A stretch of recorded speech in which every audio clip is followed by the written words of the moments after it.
गुजरात के वडोदरा में नागरिक हमेशा ही सड़क पर पड़े गड्ढों से परेशान रहते हैं और ऐसा एक और मामला सामने आया है। वडोदरा के मुजमहुड़ा से अकोटा की ओर जाने वाले मार्ग पर एक और गड्ढा बन जाने से लोगों को आवाजाही में परेशानी हो रही है।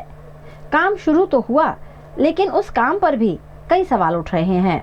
મુજમોડાથી અકોટા જતો રોડ છે, એમાં એક નવો ભૂવો પડ્યો અને આ લોકોએ કામગીરી વહેલી તકે સારી વાત છે, વહેલી તકે કામગીરી કરી, પણ એના ફોટો અને વિડીયો અમારી પાસે છે।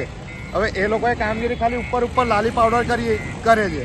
હવે સામેનો 1.5 વર્ષથી રોડ બંધ છે, એના લીધે આજે ટ્રાફિકની સમસ્યા ના થાય એટલે આ લોકોએ વહેલી તકે કામગીરી કરી છે।